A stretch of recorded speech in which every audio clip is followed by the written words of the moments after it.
On the morning of February 24th, 1986, a man named John Rutan came home to find his wife on the floor of their townhouse.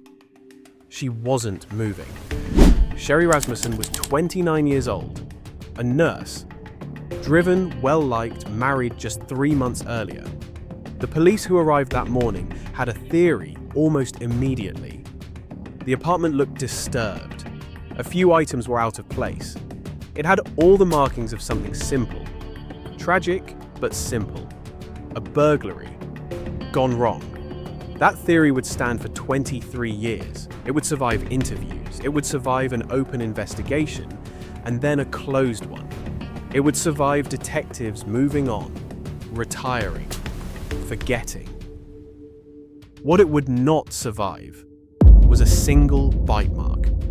Because somewhere in that case file, buried for over 2 decades, was a detail nobody had looked at closely enough. A detail that didn't fit a burglar at all. And when detectives finally did look closely, they didn't just find a killer, they found a colleague. This is the story of how a murder investigation ended up investigating itself. Sherri Rasmussen wasn't just a name on a case file. She was the director of nursing at a Los Angeles hospital. 29 years old, and already running a critical care unit most people twice her age would have found overwhelming. Colleagues described her as exacting, ambitious, the kind of person who showed up early and left everyone else's work better than she found it. She'd met John Rutan a few years earlier. They married in November 1985, just 3 months before her death. There was, by most accounts, only one complication. John had dated someone before Sherri, seriously on and off for years. And when he chose to be with Sherri instead, his ex didn't take it quietly. She'd shown up at Sherri's workplace, confronted her directly, made it clear more than once that she wasn't going to simply step aside. Sherri mentioned it to friends. She even mentioned it, in passing, to police, weeks before her death.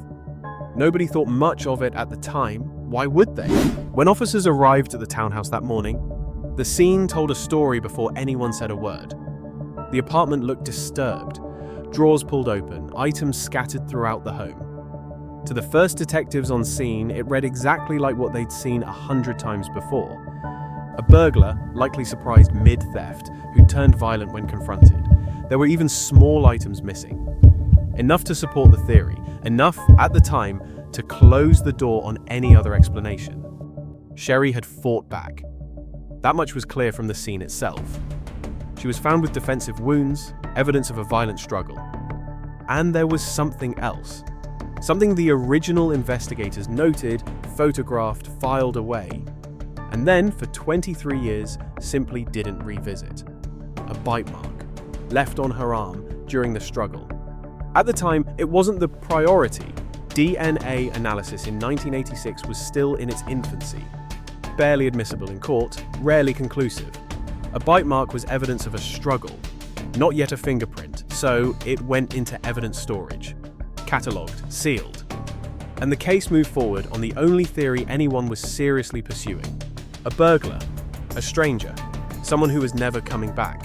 In the days that followed, detectives did what detectives do.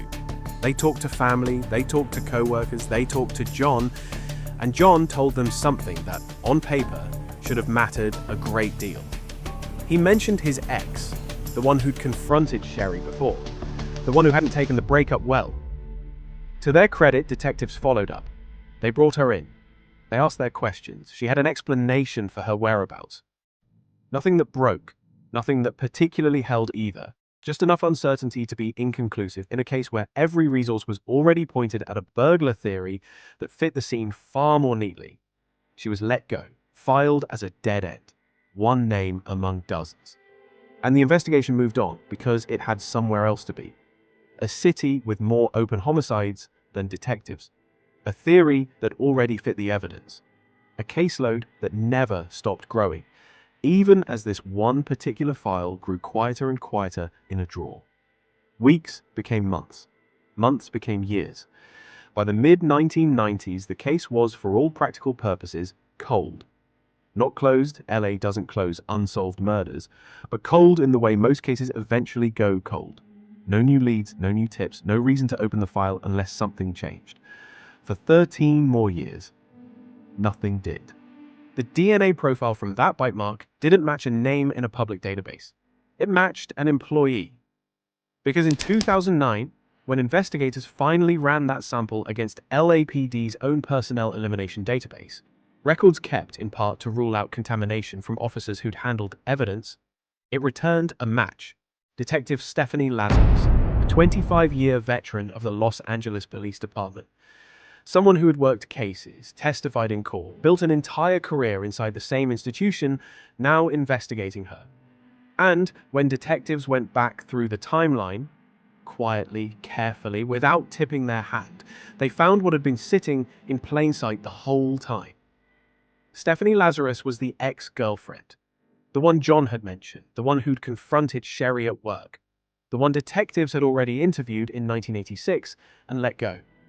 She joined the LAPD Police Academy not long after the breakup, built an entire career in law enforcement, while the woman who'd taken her place in John's life stayed murdered and unsolved in a case file that Lazarus, as an officer, could have accessed at almost any time she wanted. For 23 years, she had gone to work every day inside the very department investigating her own crime. Detectives arrested her in 2009, using a discarded soda can to quietly obtain a DNA sample to be certain before they made a move. It matched. Stephanie Lazarus was charged with first-degree murder in 2009, 23 years after Sherri Rasmussen was killed. Her trial became national news, not just for the murder itself, but for what it represented. A police officer accused of using the badge and the institution itself as cover for over 2 decades. In 2012, a jury convicted her. She was sentenced to 27 years to life in prison. John Rutan, the man who'd come home that February morning to find his wife on the floor, testified at the trial. Decades later, he was still answering questions about a morning that had defined the rest of his life. Sherri's family had waited 23 years for an answer. They got one. It just wasn't the one anyone expected in 1986. The case became a turning point, too. Not just for the Rasmussen family, but for how departments think about cold cases involving their own. It raised uncomfortable questions that most police departments still haven't fully answered. How many other case files, sitting in storage somewhere, contain the same blind spot? A theory that fit conveniently. A suspect never seriously considered because the evidence pointed somewhere easier. Sherri Rasmussen was 29 years old. She wanted to be a nurse, and she was.